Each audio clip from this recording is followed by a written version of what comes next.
All right, hello and happy Friday, everyone. Welcome back to another episode of Patristicast, the 33rd episode, and the second one with my featured guest today, Professor Mark Edwards, Professor of Early Christian Studies at the University of Oxford. Professor Edwards, welcome back for take two here. Thank you. So we were discussing last time before we had technical difficulties, your brand new book, The Problem of Evil in the Ancient World, Homer to Dionysius the Areopagite.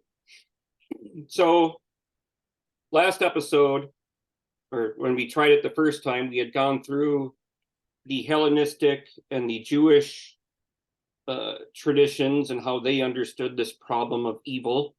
Instead of going through all of that again in detail, because that was quite a long discussion, perhaps we could summarize some of the things we talked about. And I thought maybe one way to do that would just be to ask a very simple question. Prior to Christianity, or Christianity emerges out of two different cultures. You get Hellenism on the one hand and Judaism on the other. And Hellenism grappled with this problem of evil in their epics, their tragedies, but also in the philosophers. And the Jewish tradition unfolds it in the Old Testament. So can you kind of compare and contrast, I guess, the competing worldviews or understandings of this problem of evil in those two traditions? Well, I suppose even within the classical tradition, you could distinguish between the polytheistic norm and the philosophical traditions. Within Greek and Roman polytheism, the existence of gods is taken for granted.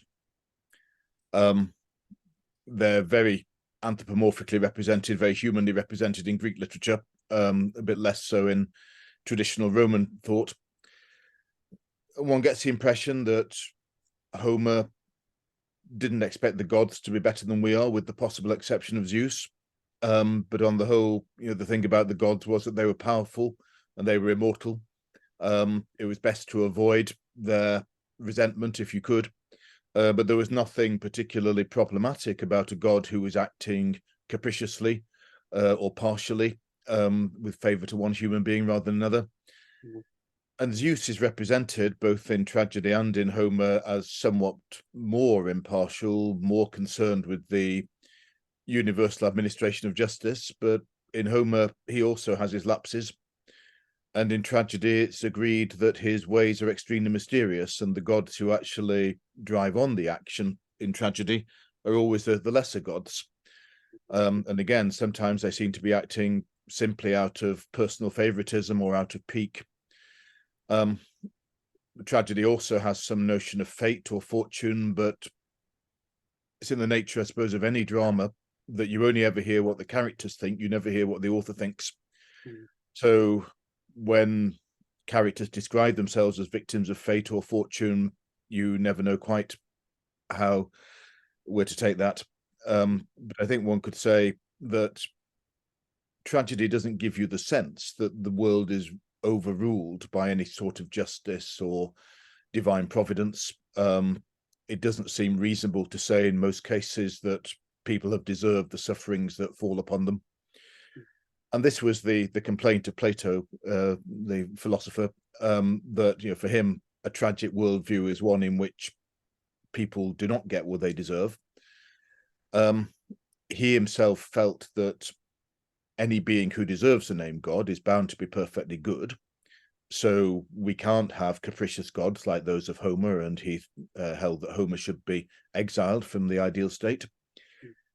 He doesn't consistently maintain any kind of monotheism himself, and sometimes the guiding principles of the world are conceived quite impersonally as the good or the one.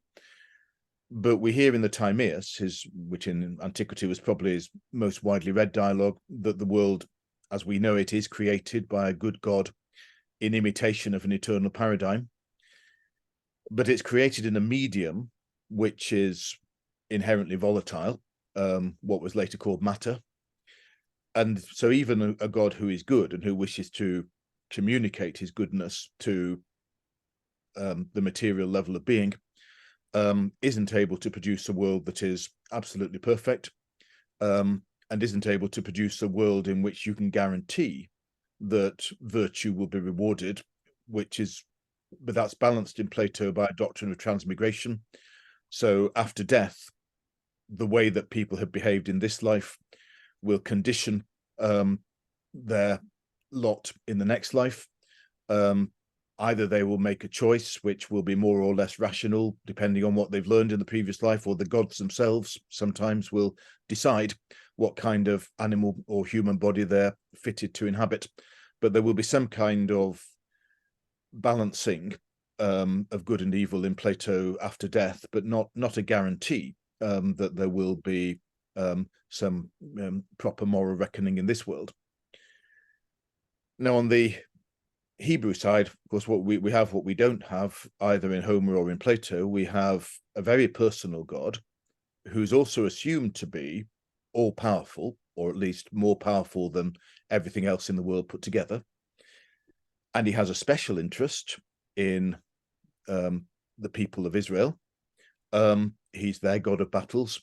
And also, at least in some texts, it's implied that individual Israelites will be rewarded or punished even in this world in accordance with their behavior. But there are also books of the Old Testament, such as Ecclesiastes and Job, which recognize that this is not really true. And that becomes a problem. So whereas there, for Homer, one could say there's no problem at all in good people, in bad things happening to good people, and in Plato, it's a problem that is solved after death. For the Old Testament, it becomes quite an acute problem. And neither the book of Job nor the book of Ecclesiastes actually solve that problem in a way which suggests that God will, either in this life or in the next life, guarantee that virtue is always rewarded. So the intractability of the world, the moral intractability of the world, I think, becomes a real problem when you have this personal monotheism in which it's assumed that God's desires are known, and yet God's desires don't seem to be entirely reflected by the state of the world. Yes. So you brought up a number of points there. The first point, I think, is something really important for understanding the general context of your own book, the major argument. You point out in the introduction that it's a fairly modern phenomenon among philosophers today to use the existence of evil as an argument against the existence of a God. And you point out that in the ancient world, they had no problem reconciling those two things. And what you were talking about with Plato, I have a passage here that I think maybe we could talk a little bit more about, because it's one way in which he tries to wrestle with this problem. And I was hoping you could maybe say a thing or two about that before going on to the Old Testament again. For Plato, you indicate here that he creates a distinction between being itself and becoming. And you state here, and I'm just going to quote, to say that the cosmos is generated means that it is the realm of becoming rather than of being. But is there a coming to be of becoming itself, or has this realm existed forever? The question I have then, because don't we see echoes of this in like Irenaeus, in his notion that human beings were created in this imperfect state, as an explanation for how we grapple with this problem of the existence of sin. But for Plato, it seems like there couldn't not be some kind of evil or wickedness in the world if we are in a state of becoming, contrary to God, who is being itself. Could you say a little bit more about that? Yes, so there was always, it seems, an eternal realm in the Timaeus, what Plato there calls the paradigm, Mhm. probably to be understood as what we'd elsewhere call the world of forms or ideal archetypes.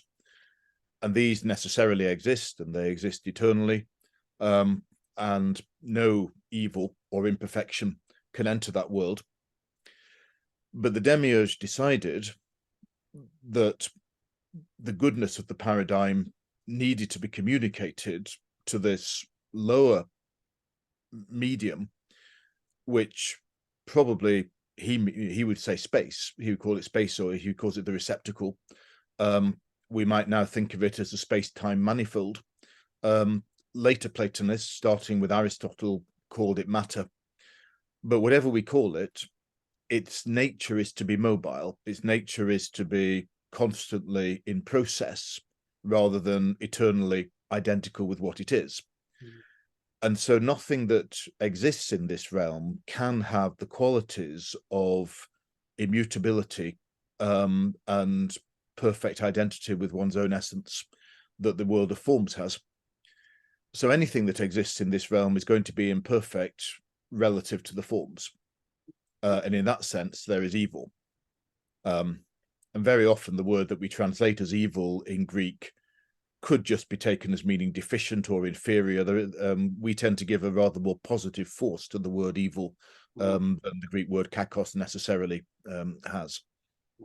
Yeah, now that's a really important point, because I think this is present among some of the Greek fathers, this notion of evil, the definition of which seems to be something like it's the absence of the good. So we're always in a state of becoming or motion, which means that we do not possess the full beingness that God possesses. With Augustine, there's something that's kind of revolutionary that happens. And we'll talk a little bit more about that. But because of Augustine's unique contribution, I thought that was something that was important to set out quite early on in this discussion. Um, with the Old Testament now, as you say, and I think you point out in the book too, there's almost a closer parallel with the gods of Homer than there is with the gods of Plato in some way. I mean, the God of the Old Testament seems often capricious and arbitrary. And you think about one of the pericopes, I think, that caused a great need for philosophical solutions was Jacob and Esau. Mm-hmm. You know, how can this good God who is just choose Jacob over Esau, even while they were still in the womb, when in the narrative itself, Esau is more of a virtuous person. Jacob's a swindler. Yeah. What's going on there? I mean, it seems like the authors of the Hebrew Bible in that pericope are grappling with this very issue. Mm-hmm. Yeah, well, it seems as if the God whom we often call Yahweh or Jehovah, the God represented by the tetragrammaton, YHWH, Mm-hmm. he is the peculiar God of Israel. And what Israel relies on him for above all is to be the protector of Israel against the other nations. And they also expect him to administer justice within Israel.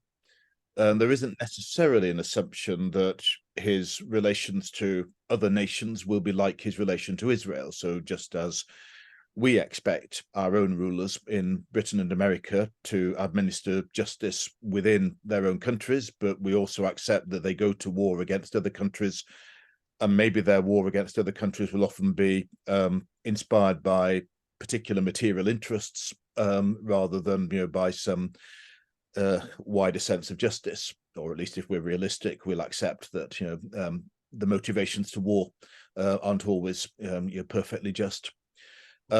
So I mean, for many Israelites, clearly it wasn't a question as whether it was just for God to overthrow the Philistines or not. God isn't there choosing, assessing the relative justice of the case for the Philistines and the case for the Israelites. God is the God of the Israelites, so naturally he will protect them in battle. Mhm. But this God is also, in most of the Old Testament, identified with the creator of the world, who in the opening chapters of Genesis is called Elohim or Yahweh Elohim. But this word, which just means God, basically, or a variant of the word that just means God, is combined with the name of the national God of Israel. So the idea is, of course, that not only would he will certainly have enough power to defend Israel against all the other nations because he is the God of the world, but some books of the Old Testament, like Amos, actually suggest that God also is exercising some kind of providential concern over those other nations, and that his concern might not just be with Israel, or as in Deuteronomy 32, he allots the other parts of the world to their own gods or their own angels. But that still means he's exercising some kind of superintendence over them. And this, of course, does raise a question as to whether he is actually committed to a kind of universal justice, and not merely to upholding the interests of Israel against all other nations. Now, in the case of Jacob and Esau, I suppose one could say that for the authors of the narrative, Esau is the ancestor of the Edomites, their neighbors. Jacob is the man who subsequently received the name Israel and is the ancestor of Israel itself.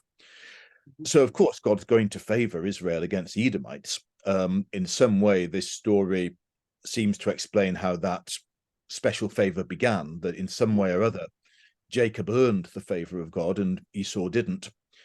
Although, as you say, from the narrative as we have it, it seems as if God simply made that choice, irrespective of the merits of the two persons. And when Paul quotes the Old Testament saying, "I loved Jacob and I hated Esau" in Romans, he gives the impression that it was simply an arbitrary choice on the part of God, not depending on the merits of either twin. But the rabbinic tradition did worry about this, and we have some strange speculations on how Esau might have behaved in the womb, how he might have tried to lead his mother Rebecca into idolatry, or how he threatened that he would cause Rebecca's death if he was not allowed to emerge from the womb first, and therefore he didn't really deserve to be the elder brother. So God was only setting things right by giving the birthright to Jacob. So we see that by the beginning of the Roman era, or in the beginning of the Christian era, Jews themselves had come to think that there was something rather inequitable about this narrative. And maybe the fact that a large number of Edomites by this stage had actually converted to Judaism, maybe one reason for that. But in the narrative as we have it, the author clearly doesn't care. But all that matters to the author is that God decided that he would favor the ancestor of Israel and not the ancestor of Edom. Yeah, and in your book, you bring up that work. I forget the author's name right off the top of my head, but When God Spoke Greek, and I think you brought that up, unless I'm Yes. thinking of something else. Yeah, you did, and I'm just curious what your thoughts are on eventually this Semitic tradition that feeds into the Old Testament confronts the Greek language with Alexander the Great, and what influence did that have? Are there signs in the what we call the Old Testament, especially like the wisdom literature or the deuterocanonical books, that Greek ideas were somehow starting to influence the way these interpreters of the biblical text thought? Well, many would say that the Book of Wisdom is probably the most outstanding example of a work that belongs to the Septuagint, the Greek Old Testament, that's informed by some kind of Greek philosophical thinking. Wisdom is personified there as the agent with which or through which God creates the world, and the benevolent administration of God is performed through wisdom. I mean, even there, I don't know that there's any real attempt to demonstrate that throughout the entire world, the righteous always prosper and the righteous don't. It still seems to be in many ways a rather Israel-centered book. Mhm. On the other hand, there isn't the pessimism that you find in the book of Ecclesiastes, which of course is quite an extraordinary book in many ways, in its constant refrain on the vanity of the world and the total futility of all human endeavor. Even though it closes with this rousing exhortation to remember the Creator in the days of your youth. But really, your duty is simply to serve and remember God. It's not entirely clear that you're going to get anything out of it in Ecclesiastes. I think in the Book of Wisdom, we see there's constant reference to the providential activity of God, which might help to create some confidence in his protection of the righteous. And I don't think there's an explicit assertion of life after death, but there's certainly passages like the souls of the righteous are in the hands of God, which were interpreted as portending life after death, and so suggesting that at least there will be finally a reckoning in favor of the good, even if we can't see in this world how divine providence is acting. So regardless of the interactions during this period, certainly by the time we get to the first descendants of I guess we shouldn't really call them Christians during Jesus's own time, or even maybe during the time of the initial apostles, but the Christ followers, that first generation, we do see some interactions, particularly, Romans 7. And last time we talked about the letter to the Hebrews, which can be read, either in a kind of Platonic sense of image versus archetype, but also in the Jewish liturgical sense, depending on your own backgrounds. Even the Gospels, Matthew has Jesus teaching crowds and then going and teaching his disciples in secret, almost in the way of like a philosophical school.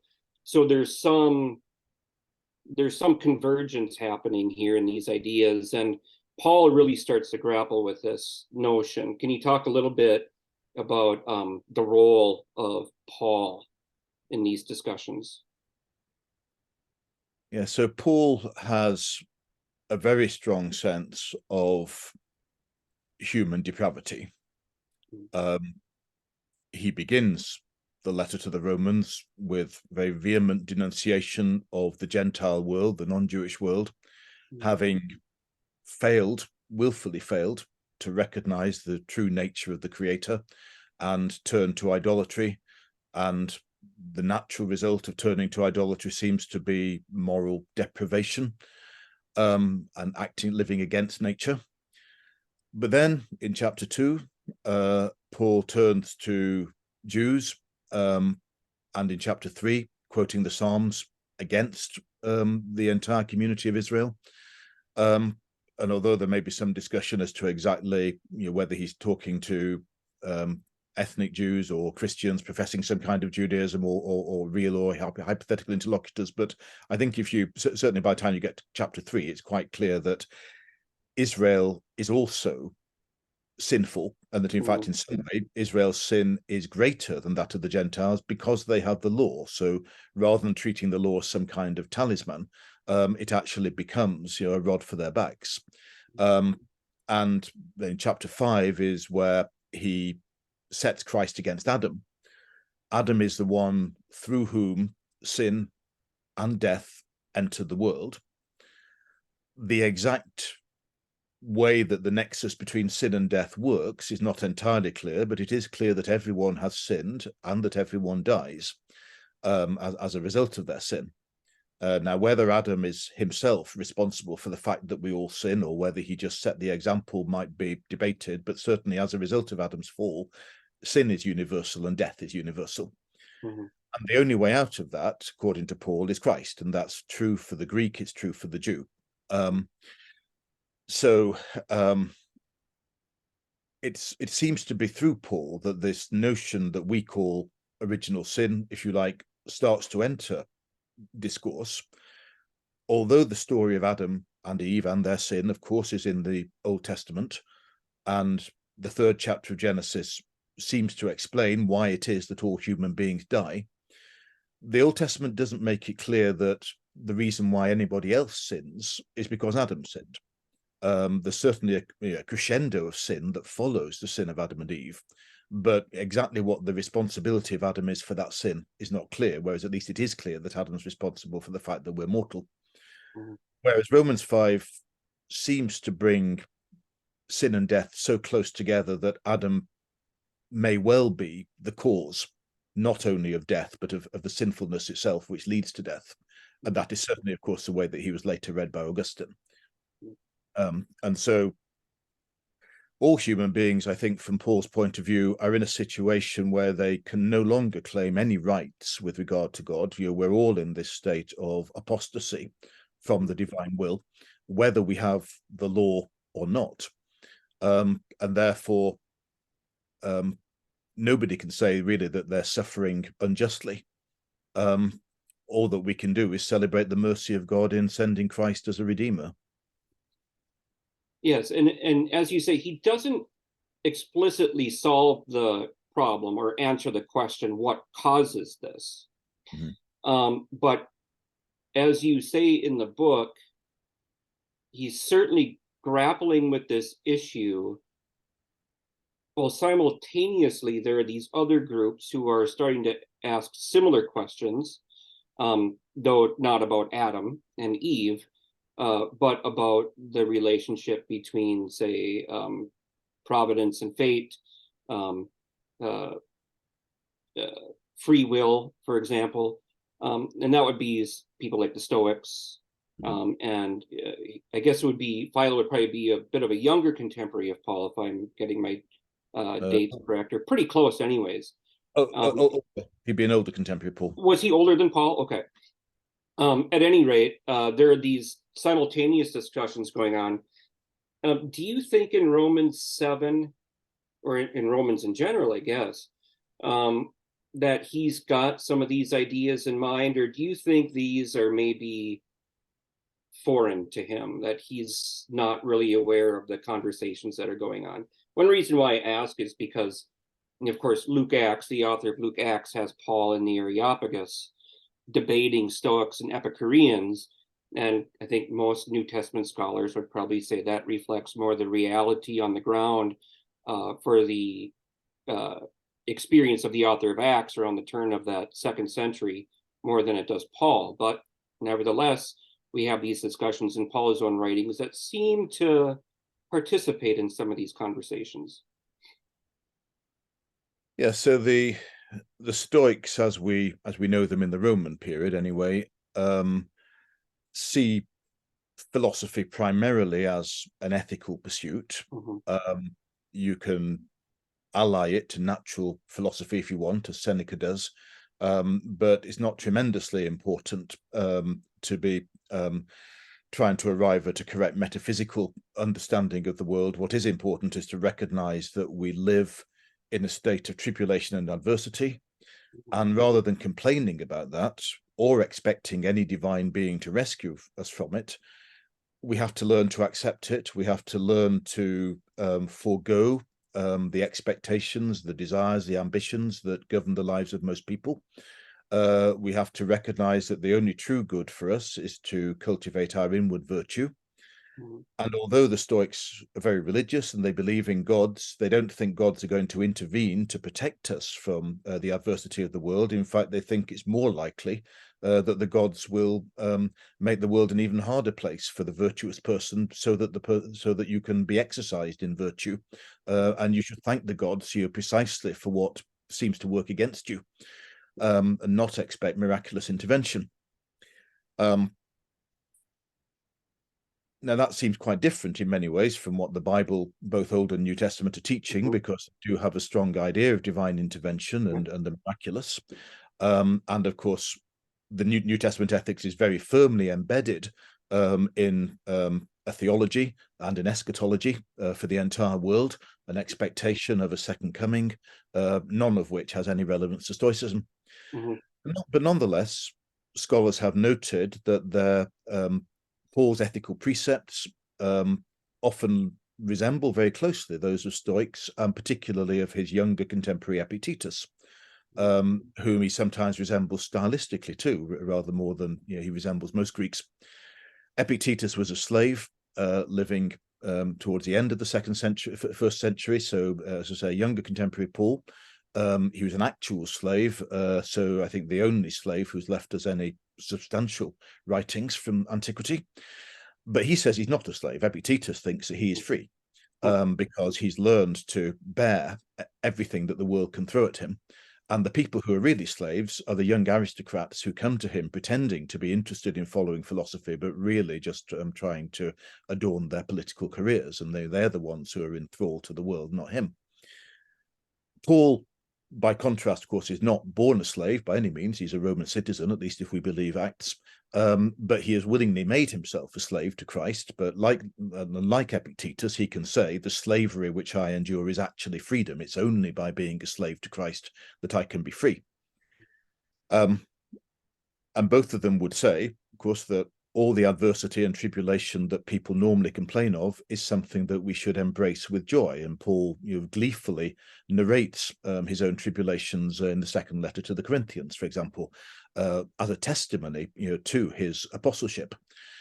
So both of them certainly take the view that you should be self-sufficient, that you should actually rejoice in suffering, and that freedom consists in complete indifference to suffering. On the other hand, there is this orientation in Paul to Christ, this sense that the reason why you suffer is because you're in Christ, and by participating in his sufferings and his death, you will receive eternal life. Whereas the Stoic seems to think, that we really don't know what happens after death. There is no strong theory of Stoic theory of eternal life. All we know is that the best way to get through this life is to be as indifferent as possible to any kind of external adversity. The Stoics place a very strong emphasis on the power of the human will. Paul in Romans 7 represents a speaker, whether himself or someone else, as complaining of his inability to do what he wills. And even if Paul somehow didn't think this was true of himself, he evidently thought it was true of the majority of people, that their will alone is not sufficient to preserve them from sin. And so it's essential from Paul's point of view that there should be some kind of divine cooperation as well, some act of grace. So in that respect, Paul would say that the Stoics overestimate the power of the human will, even though he would say that the objective that the Stoics are pursuing is commendable, but rather like the Jewish attempt to obey the law, I suppose. It's not bad in itself, but if it's not in the right context, if you don't understand that the law points to Christ, if you don't understand the divine basis of the world, then your efforts are going to be in vain.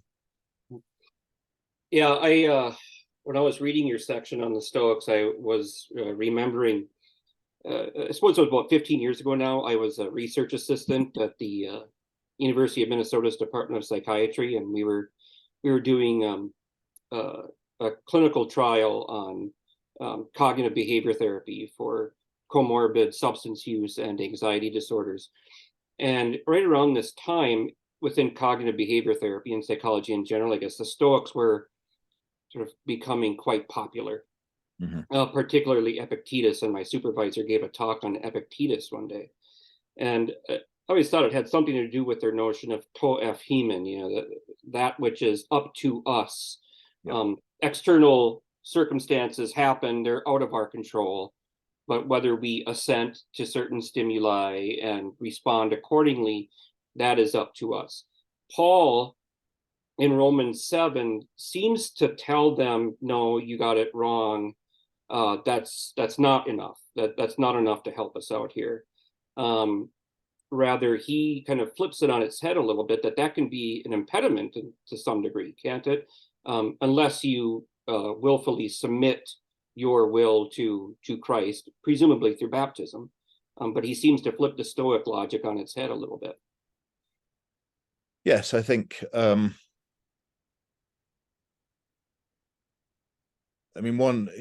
looking forward to Augustine again, I suppose, but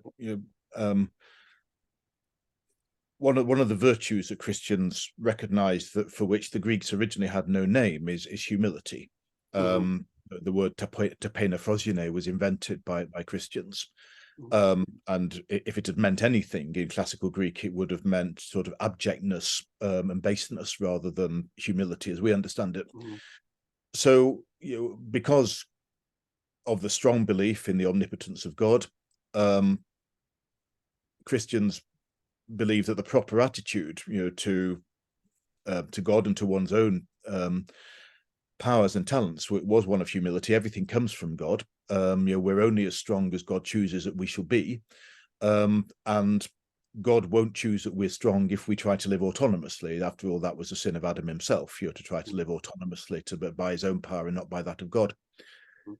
So although Paul hasn't yet, I think, reached Augustine's point of identifying pride as the root of sin, he's certainly moving in that direction and implying, when he talks, for example, of Israel pursuing a righteousness of its own, but he'd say the same thing of the Stoics, that actually you can become further from God if you try to obey God's law simply by your own power. Then you're effectively making yourself God, and you're probably even further from God than when you recognize that you were a sinner. All right. So you anticipated Augustine a little bit there. So I was hoping maybe we could spend the last half of this discussion, or more or less, talking about two of the most influential, prolific writers of the Christian period. That's Origen and Augustine, two of the Christians that occupy the most attention. But you do talk about others. You have Irenaeus. You have a section on the Gnostics and Nyssa. But I thought we could just boil it down to Augustine and Origen, because I think they kind of present, to oversimplify it, they present two contrasting worldviews here. So with Origen, you get into this notion of theodicy in the Alexandrian tradition. And here's where our discussion cut off last time, because my computer. The two big questions with Origen, because he likes to say that the end is like the beginning.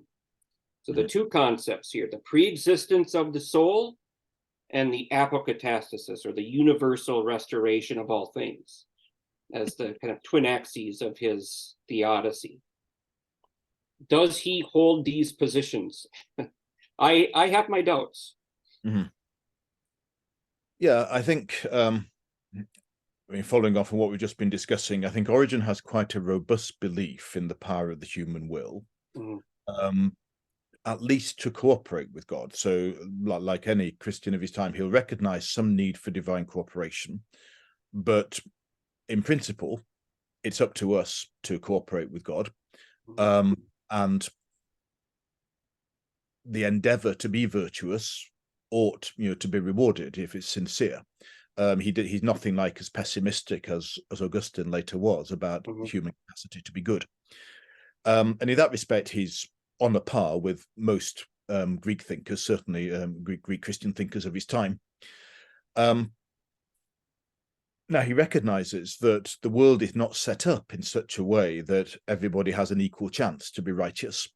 Some people just seem to be born into much more unfavorable conditions than others. And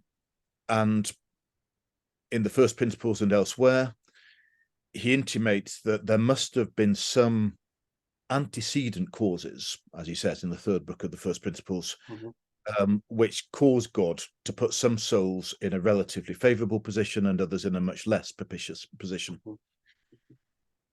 And at one point, when he's talking about Jacob and Esau, he refers to a former life, although in general, Origen makes it clear elsewhere that he doesn't believe in transmigration of souls. So he's not following Plato in believing that our souls pass from one body to another. But in some sense, there's a previous life in which explains why Esau was rejected by God even before his birth. Now, he could, I think, be thinking of some of those Jewish ideas about sin in the womb, but that certainly won't account for everything that Origen says about antecedent causes. He pretty clearly believes in some kind of pre-existence of souls, and some kind of merit which explains why different souls are in different positions, just as there's merit which explains why different angels are in different positions. Now, I think beyond that, Origen is very reticent and perhaps hadn't really made up his mind, beyond the fact that God must be just, and therefore there must be some causes for the apparent inequality of people's fortunes. And that must be something to do with antecedent causes, because what other causes could it be to do with? That may be as far as he goes, but he's credited from a fairly early date, even from the time of Augustine, this belief that originally we were pure minds, that we were never meant to be anything else, but that through some kind of laxity we fell away from God, and those who fell least far became angels, and those who fell further became humans, and those who fell furthest of all became demons. And we acquired bodies proportionate to the sin that we committed, although then there seems to be the oddity that the demons have lighter bodies than we do, even though they're more sinful. Now, the evidence that Origen believed this is largely based on one part of the standard text of the De Principiis, which is built up from Greek comments, from later Greek charges against Origen. So not from Origen's own words, but from what purport to be paraphrases of Origen's position in later Greek writers who were hostile to him. And I think in the 21st century, the majority of Origen scholars have agreed that this is not reliable evidence. It's good evidence of what people thought Origen said, but it may not be good evidence of what he really said, and they may have been overinterpreting what he said or assimilating his position to existing Platonic positions. So I think we should be wary of saying that we know exactly what Origen thought about the pre-existence of the soul. As I say, he seems to have thought that some doctrine of pre-existence is necessary and some connection between pre-existence and merit, but he himself says it's a great mystery, and it may be that he never tried to expound it fully, certainly not in the works that survive. Yeah, oh, I'm sorry. Well, you speak about it. I was going to go on to the question at the end and the beginning, but okay. So the end is like the beginning, and I think the way I kind of read the debates, it seems like a lot of the scholars today and of recent past who have argued that Origen maintains a very firm and concrete view of the preexistence of the soul deduct that logically from his notion that the end is like the beginning. And they've maintained somehow that for Origen, these disembodied intellects, souls or spirits, whatever you want to call them, existed in a bodiless paradise.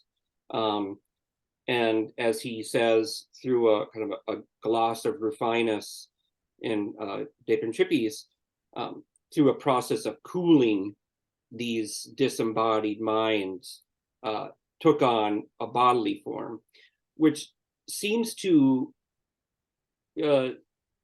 conflict with other points that he makes, that the only being, properly speaking, who is incorporeal, bodiless, as opposed to invisible, is the Holy Trinity. All other beings, even rational intellects, had some kind of body. They needed some kind of body to be able to survive in whatever kind of existence they're in. Seems to me that Origen, even though he says the end is like the beginning, and he does talk about these antecedent causes, he never goes deeper than that. He never really explains this position in a detail which we can understand at any rate. Yeah, I mean, I think we have to take seriously that statement that nothing can subsist without a body apart from the persons of the Trinity. It's true that certainly at least three of the instances, the majority of the instances, are in the Latin text of the first principles, and the Latin text is the translation of Origen by Rufinus, whose explicit purpose in that translation was to exonerate Origen from some charges of heresy. So it is a somewhat tendentious work. On the other hand, we do have substantial passages of the Greek of the first principles particularly those quoted in the collection of origins, selection of origins writings called the Philokalia. And Rufinus's changes to the Greek don't normally involve you're just inserting a philosophical proposition that Origen didn't make.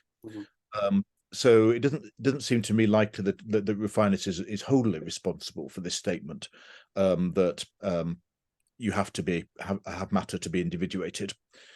And also, if we look at, for example, there's a very long passage about the Garden of Eden in what is known as now as a seventh fragment of his commentary on Genesis, taken from a catena of passages on Genesis. And he seems to say that even before the fall, Adam and Eve had bodies. Now, admittedly, what he goes on to say could be seen as not entirely consonant with that. I mean, it is a difficult fragment because it doesn't seem to be entirely consistent. But certainly when he's talking about the situation before the fall, he does seem to understand Adam as having a body. And again, in his work against Celsus, when he's talking about the fall, it appears that there was sexual differentiation before the fall, for example, as of course the literal reading of Genesis 2 would suggest. And that must imply some kind of embodiment. It's also, I think, evident from what we know of his homilies and commentary on Genesis that he thinks the body we now have is not the body that God originally gave us. That there has been some kind of degradation of our corporeal existence. But he's not saying, as far as I can see, that corporeal existence itself is the result of a fall. But certainly we would have enjoyed and presumably will enjoy a corporeal existence which is of a different kind from the one that we have now, your Paul's spiritual body, in which the soul is no longer subject to that cooling. It will be in physical texture quite a different body from the body that we have now. I think he certainly believed that. And that itself would have been considered by many of his contemporaries a heretical position, to suggest that the body that we will have is not the same as the body that we now have. But I think he doesn't go as far as total disembodiment, either before or after our present earthly condition. And there is a passage in First Principles 361 where he says that the image and the likeness which God proposed to confer upon human beings in Genesis 1:26 are not the same thing. Like Irenaeus and like Augustine later, he distinguishes the image and the likeness, and he says, the image has been given to all human beings. And I think for him, it consists primarily in rationality and freedom of will. But the likeness is something that God wanted us to acquire. And that's why in Genesis 1:27, just after God has said, let us create man in our image and likeness, he then creates human beings in his image, but male and female, but he doesn't create them in his likeness. So Origen says God didn't actually give us the likeness as he proposed right at the beginning. He left the likeness to be achieved. That would rather suggest that the end is greater than the beginning. He's not suggesting that we've lost the likeness as a result of some pre-existent fall. It would appear that God never gave it to us, and yet it will be bestowed on human beings at the end. So that passage would suggest that, however the end is like the beginning, it certainly doesn't mean that we are no better than Adam was in the state when he was created. So we will actually be in a state superior, it seems, to that in which Adam was created, by having the likeness of God as well as the image.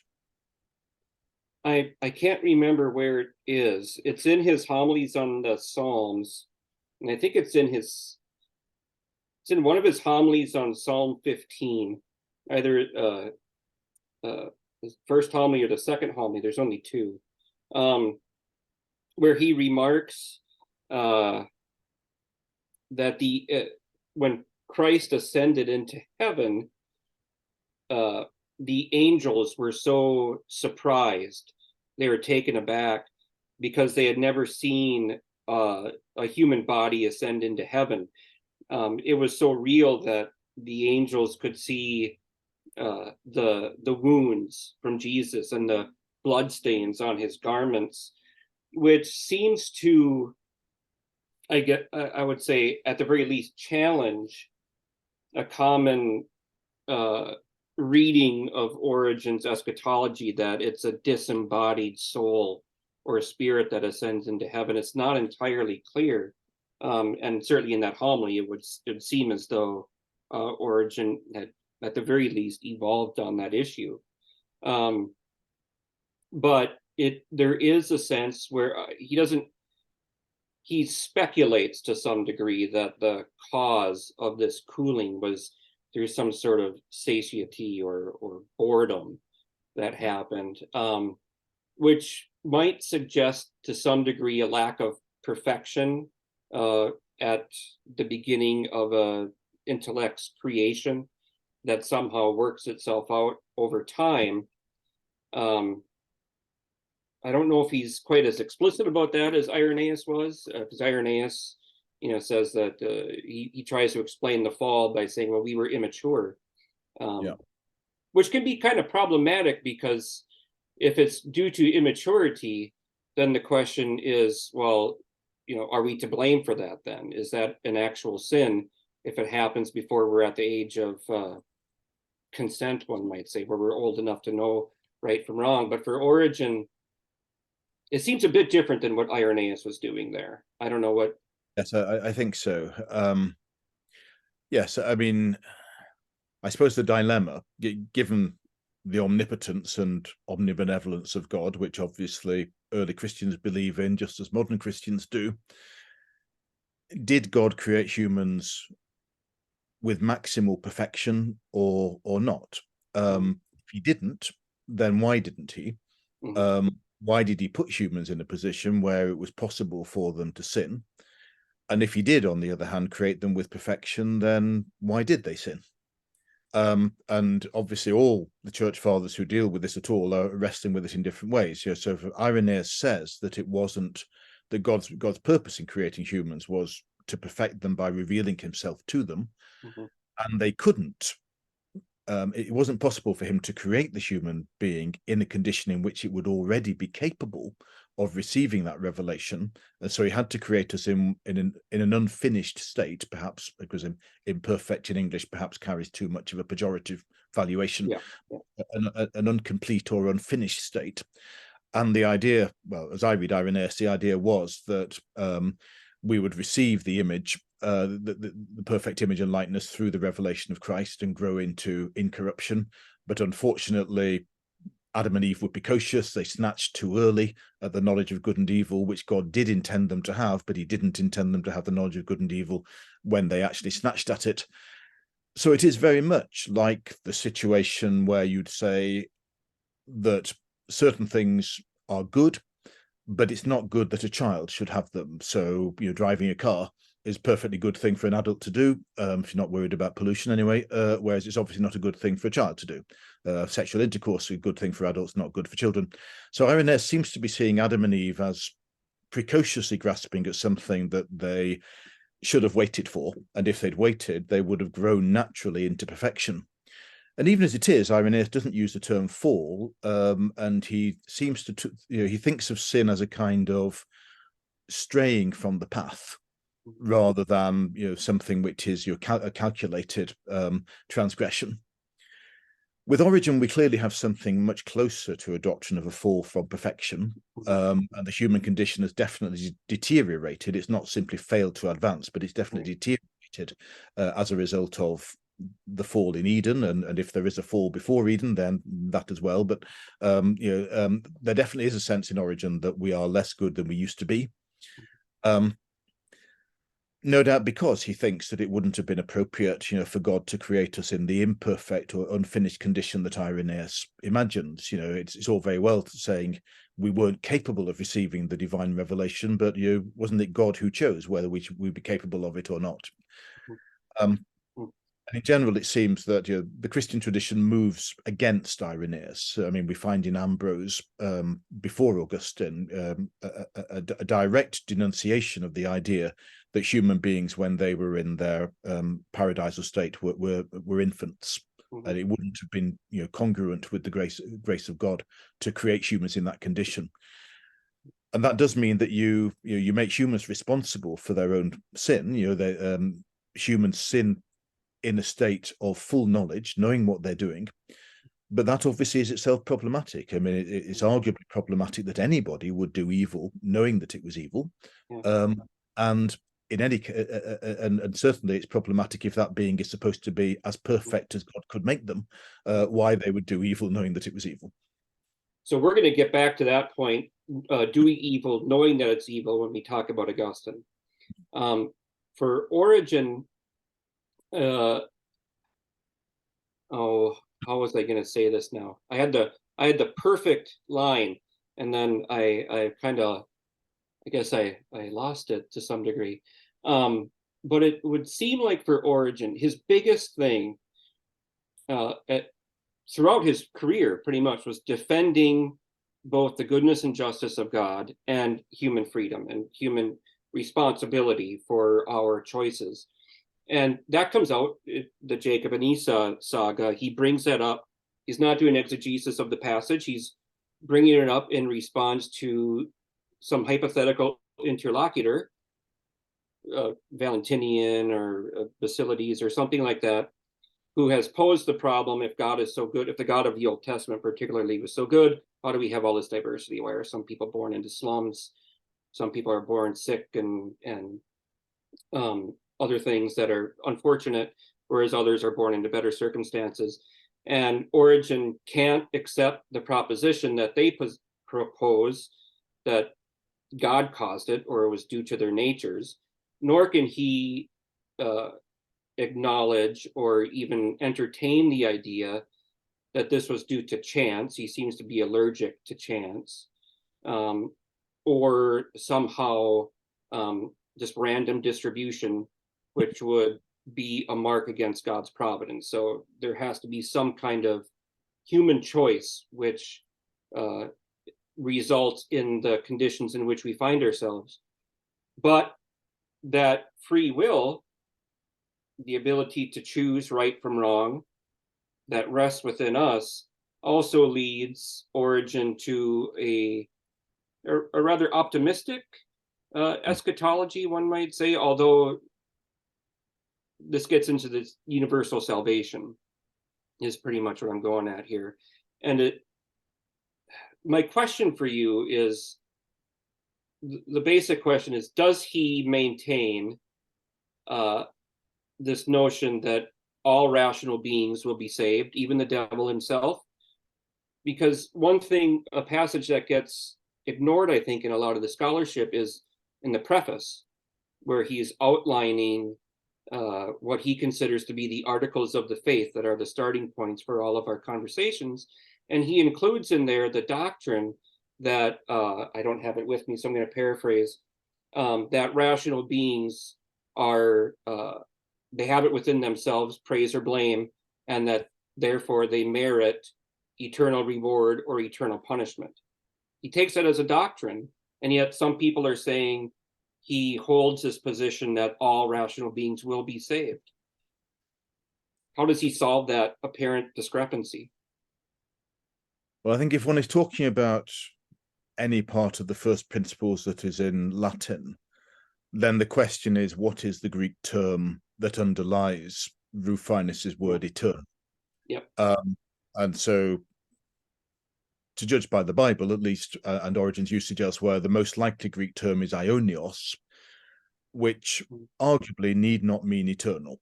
Aionios is related to the word aion, meaning an age, a certain length of time. And Ilaria Ramelli has written a long book arguing that we don't, either in Origen or in the Bible, have to understand the word aionios to mean for everlasting.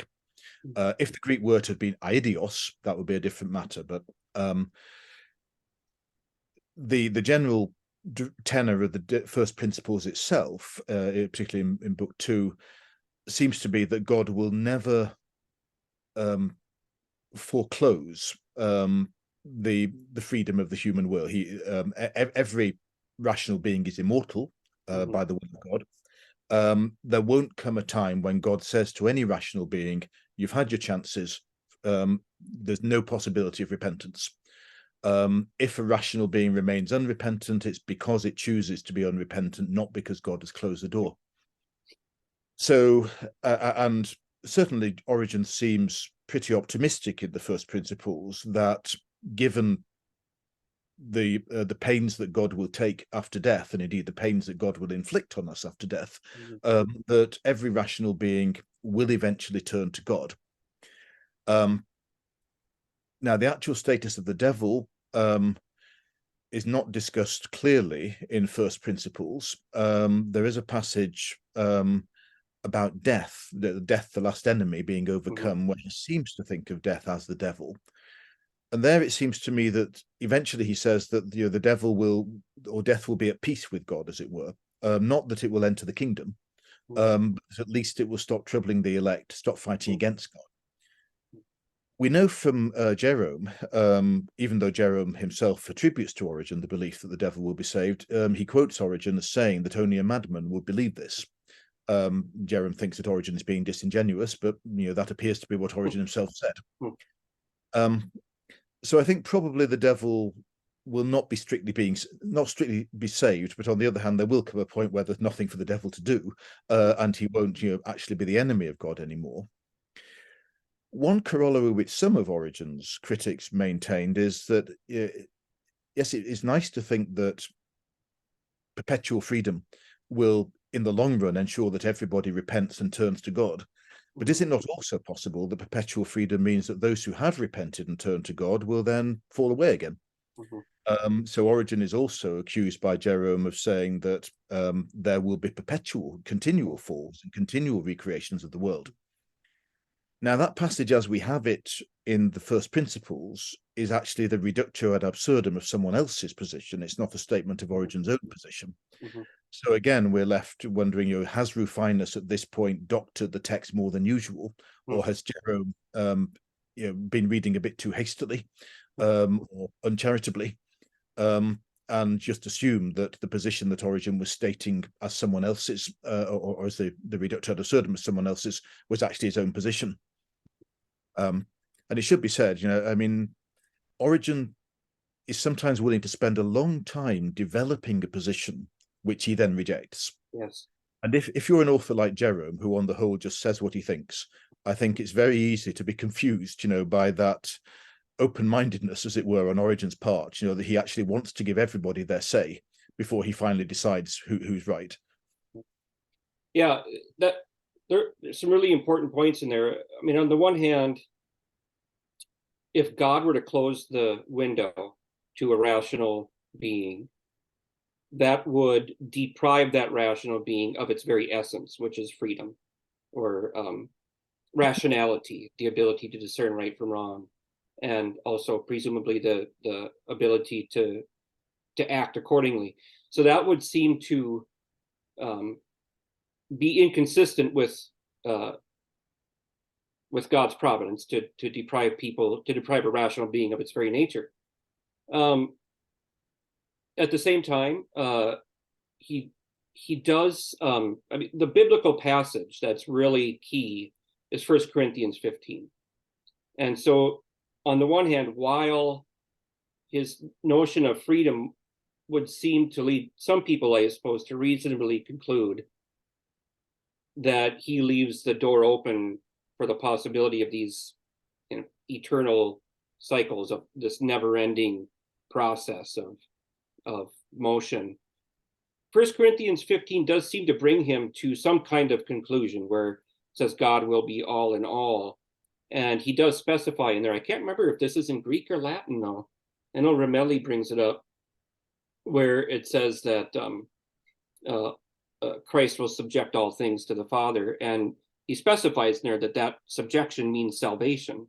So there is a biblical precedent for Origen's understanding, at least how he reads 1 Corinthians 15, of this possibility that all things, will return to God at the end.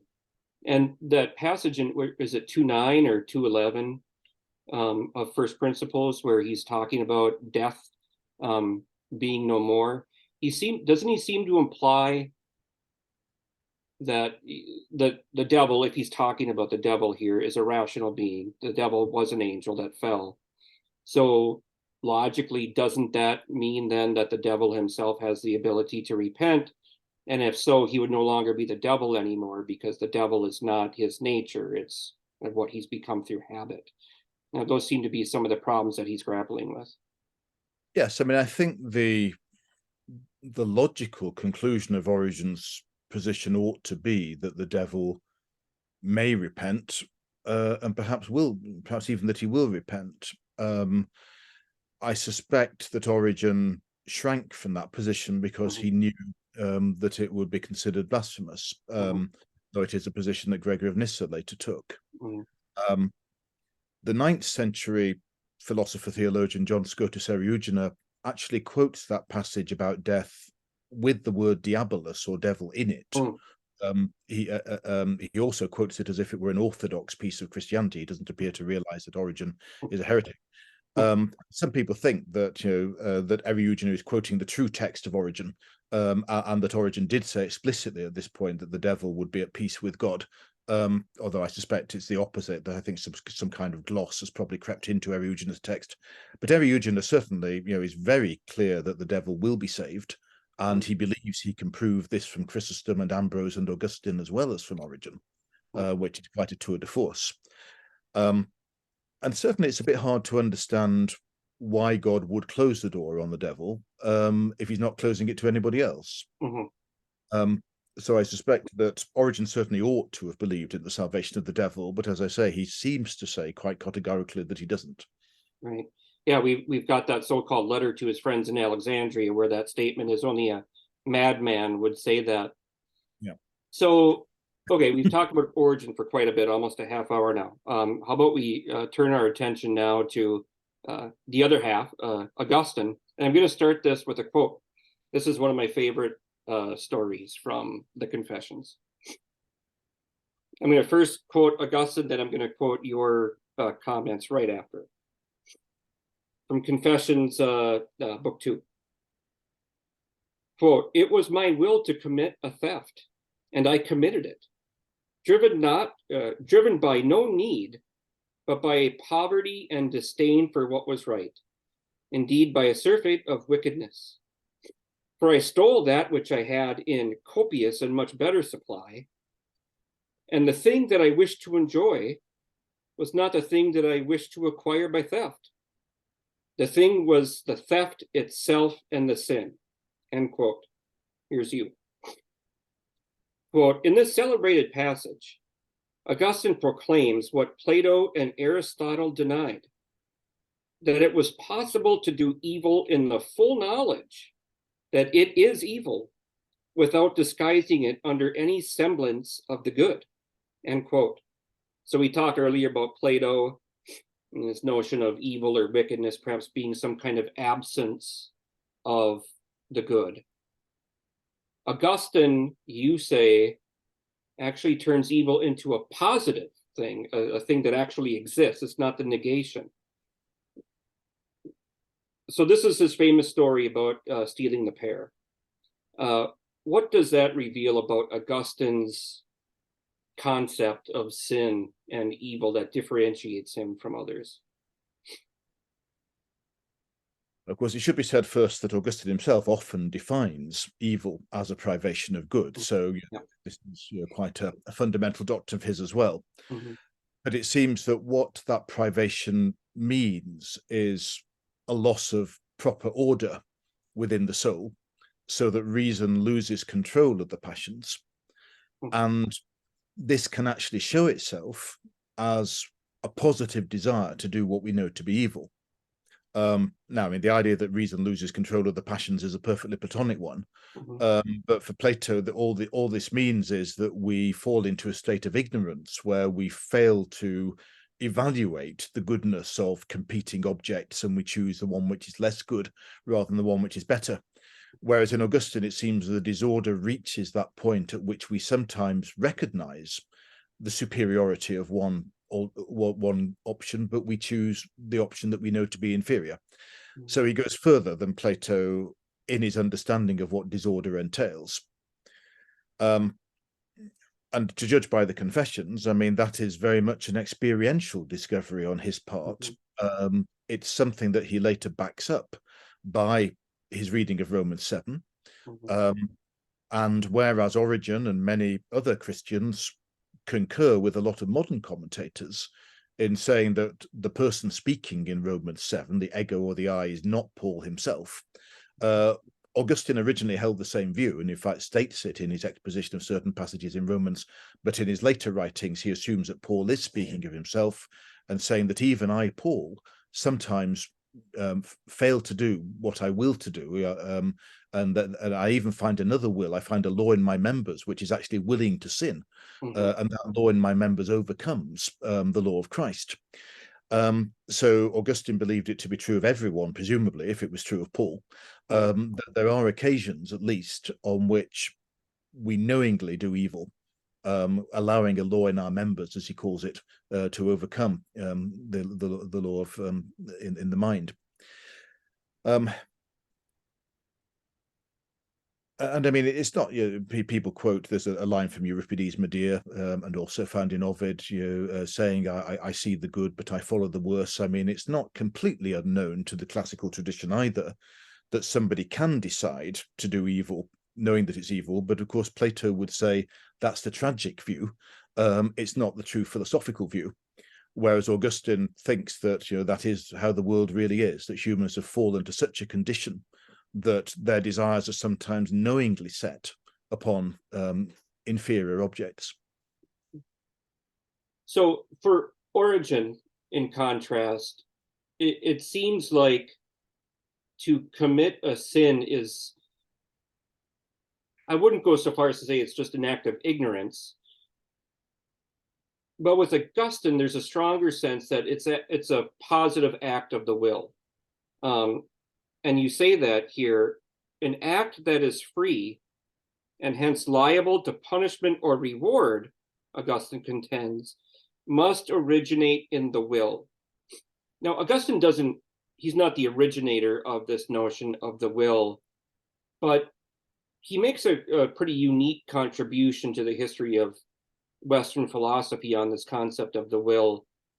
And how does he link that with Adam? I mean, that because he's really starting to come to a positive conclusion of the origin of evil, isn't he, with his with this anthropology that he's outlining here?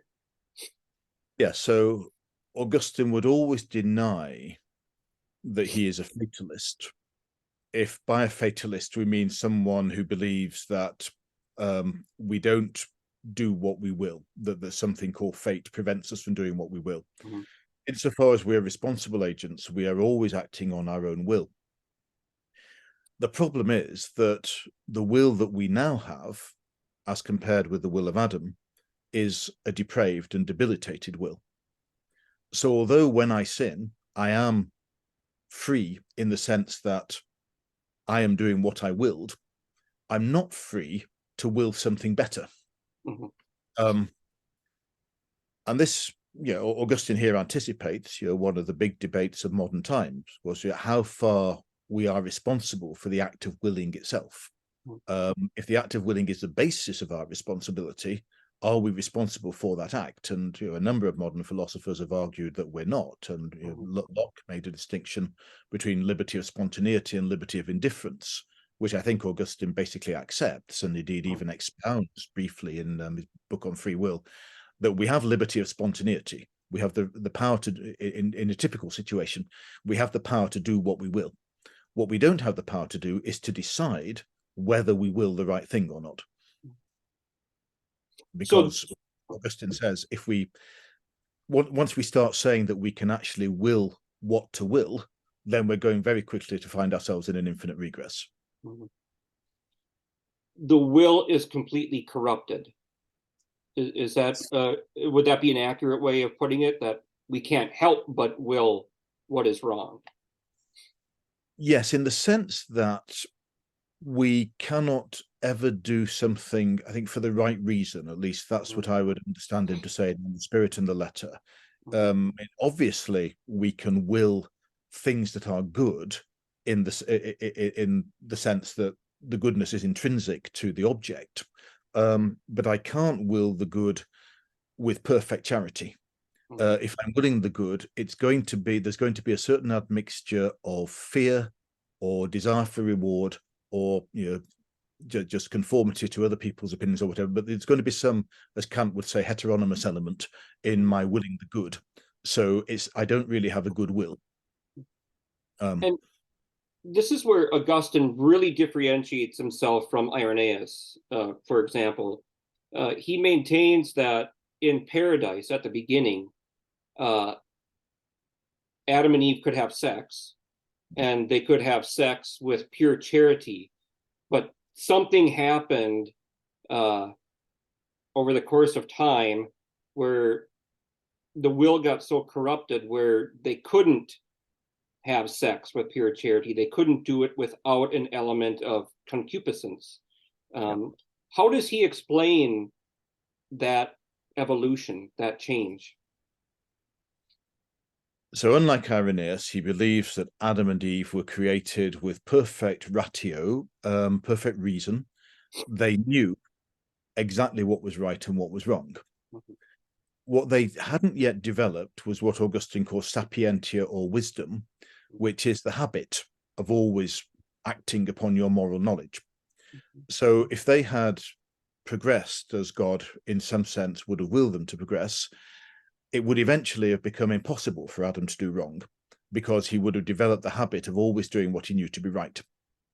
However, before that happened, Adam chose not to do what he knew to be right. And of course, this is a problem, because Adam, if you fully know what is right, why would you choose to do otherwise?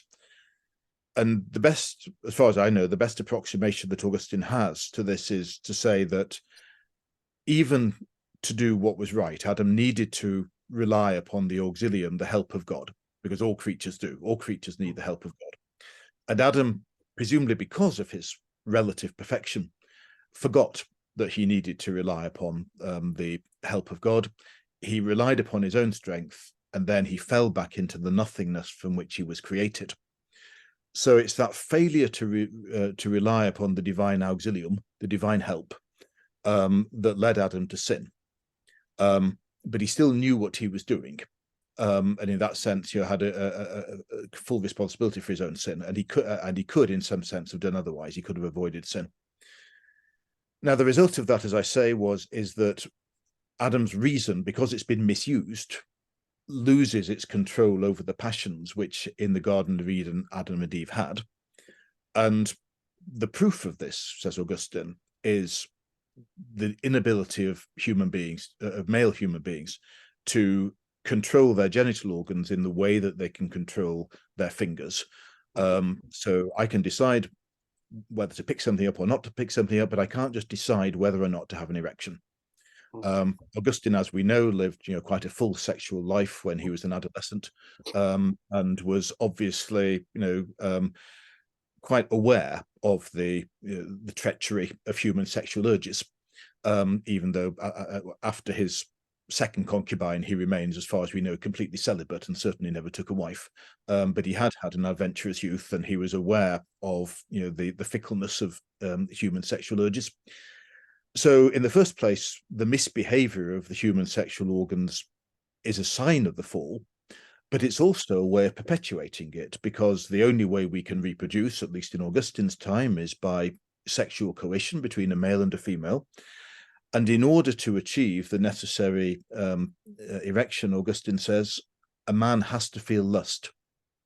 And so every act of sexual congress involves lust. And that's not to say that sexual congress is itself bad. Augustine insists against the Manichaeans and other people that God did intend human beings to multiply by sexual activity. He always intended that, unlike Gregory of Nyssa, who thinks that if the fall hadn't happened, we would have reproduced some other way.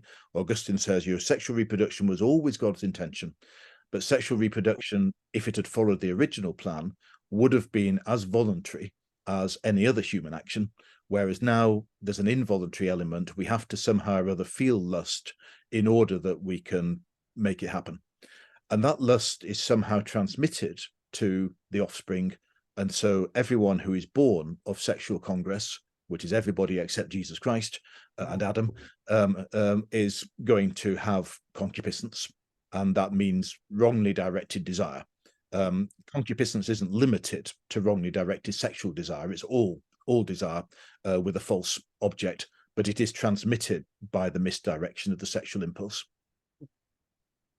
What I find quite interesting about Augustine's position is that he founded a monastic community, and it was monks who responded quite vigorously to Augustine's anthropology. Particularly John Cassian was not a fan at all of Augustine. Seems to think that Augustine diminished the role of freedom. And of course, if you're going to embark upon the monastic life, there must be a certain element of choice and freedom in the pursuit of virtue. But for Augustine, how he came up with this, as you said at the beginning, it seems to be completely experiential, like reflections on his own experience, although he had been debating with the Manichaeans and Pelagius. But it really, I don't know, it seems to be Augustine was, I don't know, was he self-psychoanalyzing? Well, of course, people have had a lot to say about this, about how far Augustine's theology may have been generated by his own sexual tensions, and perhaps the tensions of remaining celibate, if he was a man of strong sexual urges. And he does occasionally, even in his later writings, raise questions about sort of involuntary movements of the genital organs and whether they're sinful. I think one could say that by comparison with most of his contemporaries, he's quite positive about the sexual act, and certainly doesn't give the impression of being as disturbed as Jerome clearly is by sexual fantasies, while at the same time maintaining a rigid commitment to celibacy. He may strike us now as austere and somewhat fanatical in his preference to virginity over marriage, but by the standards of his time, he's remarkably liberal. And I think, well, you can see, he is, of course, right, that the way that humans propagate is by sexual intercourse. So if there is going to be any meaning to the idea of original sin as being biologically transmitted, it can only be transmitted through the sexual act. So, one can understand why it would be useful to him to maintain that position. And there's a strange passage in Gregory of Nyssa's Great Catechism where he talks about the pleasure experienced by the parents being in some way transmitted to the offspring. It's in chapter 16.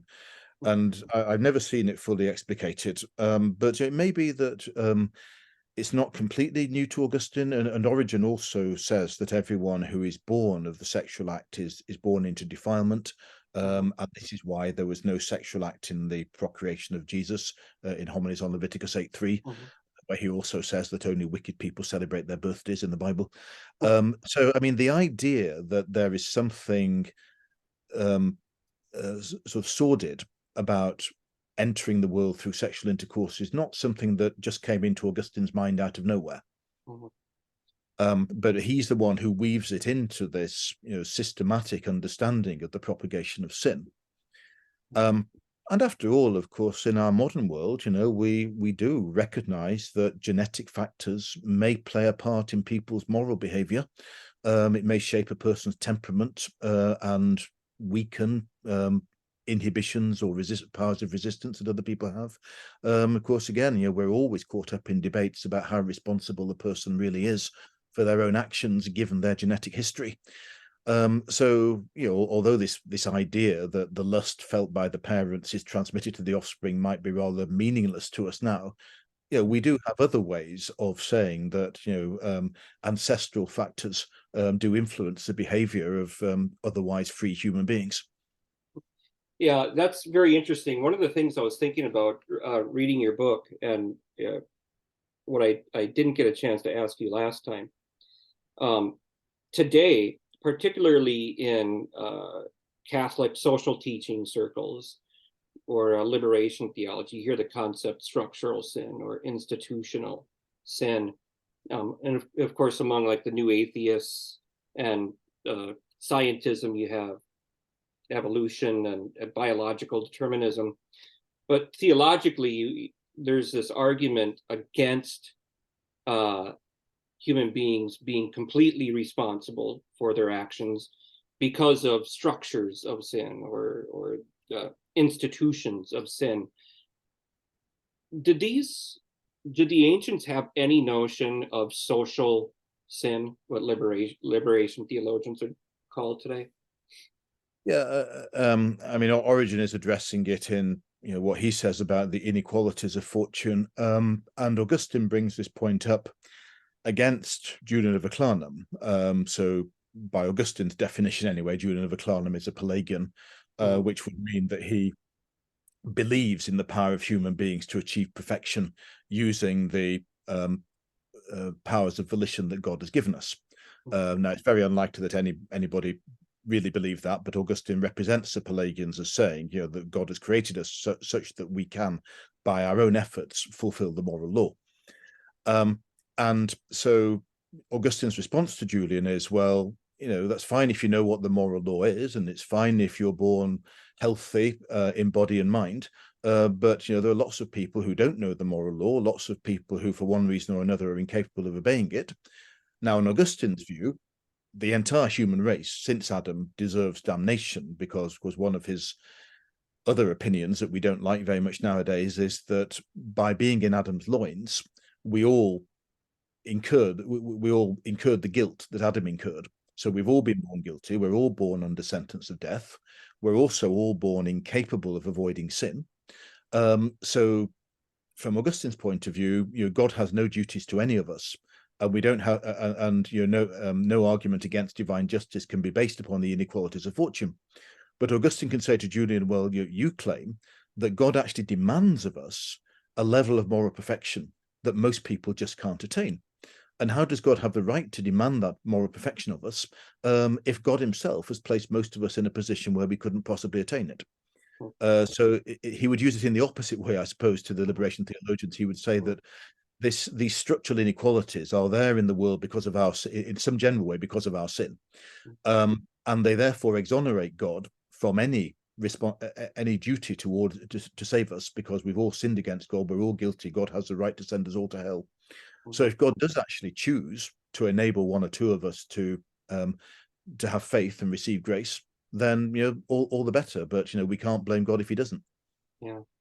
Yeah, and it seems to me they would reject the notion that if we somehow just overturned these structures and institutions and remade them somehow, there wouldn't be sin.